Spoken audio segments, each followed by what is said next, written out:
তো এখন পর্যন্ত আমাদের স্পষ্ট বয়ান হলো যে 4 মাস 10 দিনের বেশি কোন মহিলা নিজের স্বামী মারা যাওয়ার পরে শোক পালন করতে পারে না, সাদা কাপড় করতে পারবে না। শোক পালনের উদ্দেশ্যে যদি কোনো মহিলা সাদা কাপড় করতে চায় 4 মাস 10 দিনের মধ্যেই করতে হবে, তার বেশি করা যাবে না। এটা হলো তার ইদ্যত এবং তার জন্য শোক পালনের সময়। যাই হোক ইসলাম তো নাক ফুল কেউ যদি পড়তে চায় 4 মাস 10 দিনের পরে ওরা জায়েজ আছে। এটাকে কেউ যদি কুসংস্কার মনে করে যে 4 মাস 10 দিনের পরে নাক ফুল করা যাবে না, যে কুসংস্কার মনে করবে, যে না জায়েজ মনে করবে, তার গুনাহ হবে। তার কি হবে? গুনাহ হবে। সুতরাং জায়েজ আছে, জায়েজকে না জায়েজ করা যাবে না। এবার হলো মৃত ব্যক্তির নামে যে 40 করা হয়, 40 না করে যদি সেই টাকা গরিব মিসকিনকে দেওয়া হয় তাহলে কোনো লাভ আছে কিনা, বা কোনো এতিম খানায় দান করলে হবে কিনা? 40 চারণ না করে কোনো গরিব মিসকিনকে যদি দেওয়া হয় অথবা এতিম খানায় দেওয়া হয় সেটা জায়েজ হবে কিনা? প্রথমে 40 চারণ মৃত ব্যক্তির জন্য করা জায়েজ না না জায়েজ এই নিয়ে একটু আলোচনা শুনুন। বর্তমান অনেকগুলো মানুষ, অনেকগুলো বক্তা, অনেকগুলো আপনার সেই একথা বলে থাকে যে মানুষ মারা যাওয়ার পরে তার জন্য 40 চারণ করা যাবে না। মুসলমান সেটা তাদের উক্তি, তাদের যুক্তি, কিন্তু ইসলামের উক্তি কি, কোরআন ও হাদিসের উক্তি কি, একটু মনোযোগ সহকারে শুনুন। মানুষ যারা মারা গেছে তার জন্য দোয়া করতে পারি কি পারি না?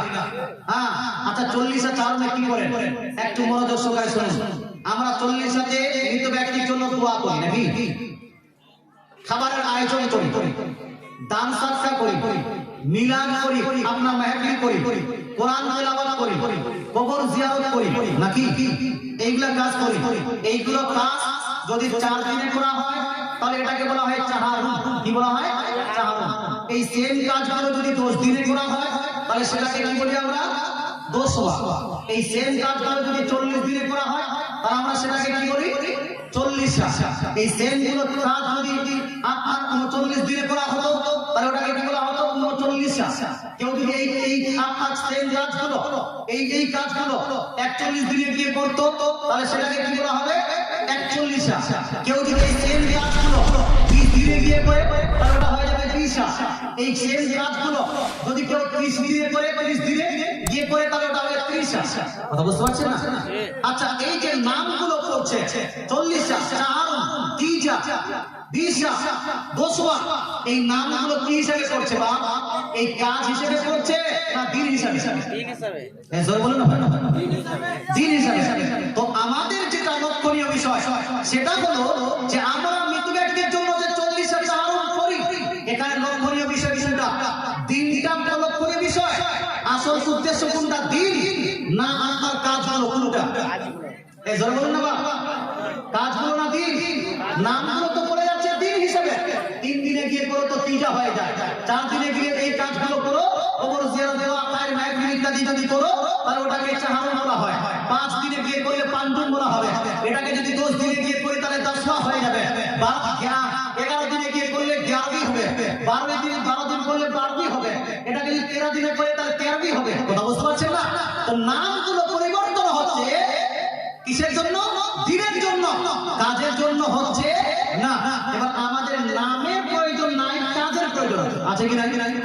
কোনটা প্রয়োজন? নামটা না কাজটা? কাজটা আমাদেরকে দেখতে হবে।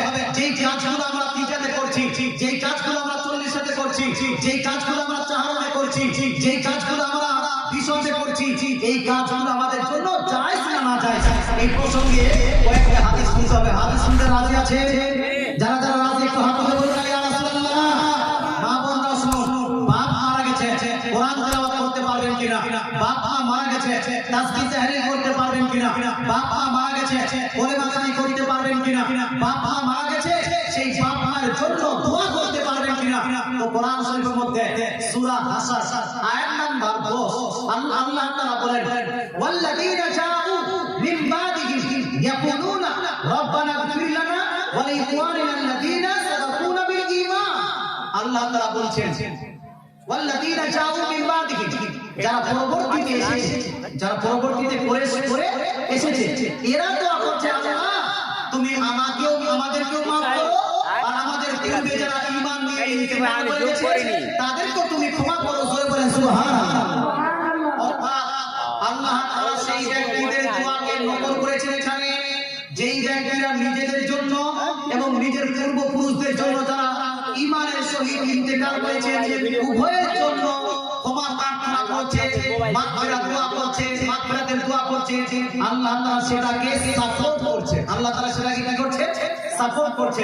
এই আয়াত থেকে প্রমাণিত হয় দোয়া আপনি নিজেরও করতে পারেন নিজের জন্য, আর দোয়া আপনি যারা মারা গেছেন তাদের জন্য করতে পারবো কি পারবো না ভাই? মৃত ব্যক্তির জন্য দোয়া করা সূরা হাসর আয়াত নাম্বার 10 থেকে প্রমাণিত। আরেকটি আয়াত, আরেকটি আপনার দলিল নেই। এই দলিলটি লিপিবদ্ধ আছে আপনার সহিহ মুসলিম শরীফ, বিশ্বের মধ্যে গ্রহণযোগ্য হাদিস গ্রন্থ সহিহ মুসলিম শরীফ, দেওবন্দ থেকে ছাপানো। যেই দেওবন্দীরা বলে 40,000 তিনটা ফাতিহা করা যাবে না, তাদেরই ছাপানো কিতাব থেকে আমি আপনাকে প্রমাণ দিচ্ছি। মুসলমান, এই হাদিসটি লিপিবদ্ধ আছে সহিহ মুসলিম শরীফ, জিল নাম্বার 2, পেজ নাম্বার 41, 41 নাম্বার পৃষ্ঠায় লিপিবদ্ধ আছে। আবু হুরায়রা রাদিয়াল্লাহু তাআলা আনহু বর্ণিত হাদিস, উনি বলছেন قال رسول الله صلى الله تعالى عليه وسلم اذا مات الانسان انقطع عنه عمله। মানুষ যখন মারা যায়, মানুষ যখন মরে যায়, মানুষ মারা গেলে তার আমলটা বন্ধ হয়ে যায়।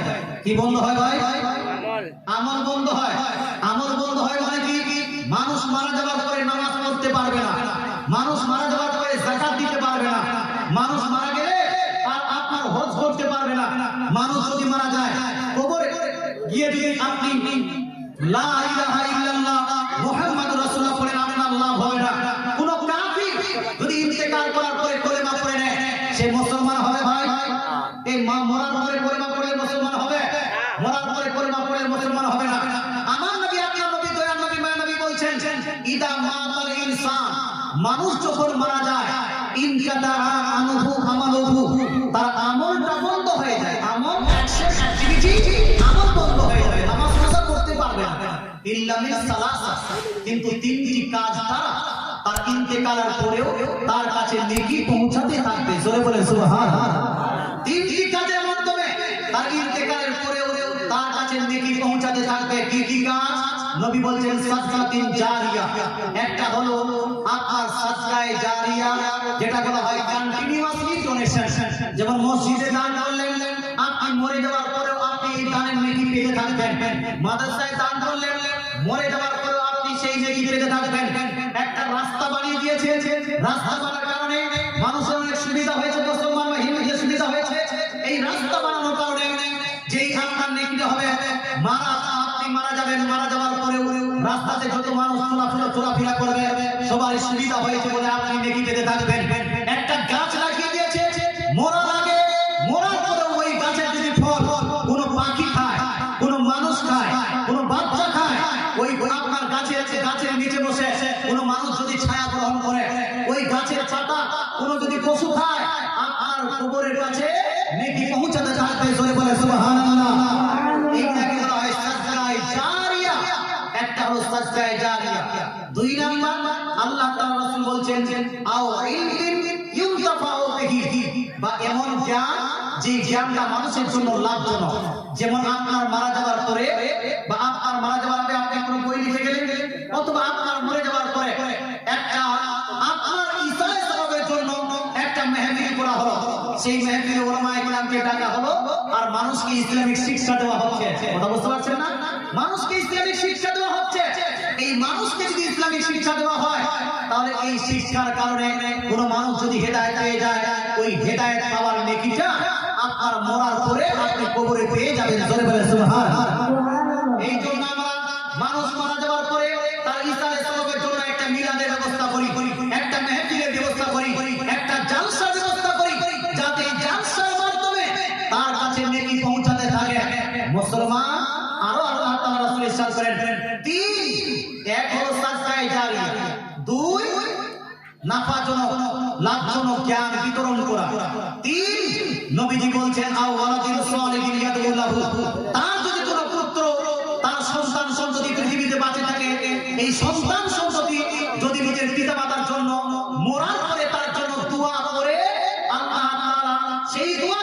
করে তার পিতামাতাকে মাফ করে দিলেন। জোরে বলেন সুবহানাল্লাহ। তো মরার পরে মৃত ব্যক্তির জন্য করা যাবে কি যাবে না? এই কিছু করা যাবে কি যাবে না? কোরআন শরীফ থেকে প্রমাণ হলো দোয়া করা, হাদিস শরীফ থেকে প্রমাণ হলো তার জন্য সাদকায়ে জারিয়া করা, তার জন্য আপনার কি বলছে জ্ঞান বিতরণ করা, তার জন্য মৃত ব্যক্তির জন্য সন্তান সন্ততিদের দোয়া। আরেকটা হাদিস শুনুন, আর কি কি করা যাবে। এই হাদিস কি লিপিবদ্ধ আছে সহিহ মুসলিম শরীফ 105% গ্যারান্টি, একটি হাদিস ভুল হবে না। সহিহ Muslim Sharif জিলদ number 2 page number 41 এর মধ্যে আয়েশা সিদ্দিকা আবু হুরায়রা রাদিয়াল্লাহু তাআলা হতে বর্ণিত হাদিস। আবু হুরায়রা রাদিয়াল্লাহু তাআলা আনহু হতে বর্ণিত হাদিস তিনি বলছেন, একজন সাহাবী নবীজির কাছে এসে জিজ্ঞেস করলেন, ইয়া রাসূলুল্লাহ ইয়া হাবিবাল্লাহ, ইন্না আবি মাতা, আমার বাবা ইন্তেকাল করে গেছে, বাবা আমার ইন্তেকাল করেছে, ওয়া তারাকা মালা, আর আমার বাবা ইন্তেকাল করার সময় অনেক সম্পদ রেখে গেছেন, অনেক ধন দৌলত আছে। ওয়ালাম ইউসি, কিন্তু আমার বাবা ইন্তেকাল করার সময় ওই ধন দৌলত দান করার কোনো ওসিয়ত করে যাননি। ফাহাল ইউকাফারু আনহু আন আতাসাদদাকা আনহু, ইয়া রাসূলুল্লাহ, আমি যদি আমার বাবার জন্য দান করি, সাদকা করি, খায়রাত করি, সেই দান সাদকা খায়রাতের বদলায় আমার বাবার দুনিয়াতে যে গুনাহ ছিল সেই গুনাহ কি মাফ করে দেওয়া হবে? নবীজি বলছেন না। হ্যাঁ হ্যাঁ হ্যাঁ, তুমি যদি তোমার মৃত বাবার জন্য দান সাদকা খায়রাত করো, আর ওই দান সাদকা খায়রাতের বদলায় তোমার বাবা দুনিয়ার গুনাহগুলো মাফ করে দেওয়া হবে। জোরে বলে সুবহানাল্লাহ।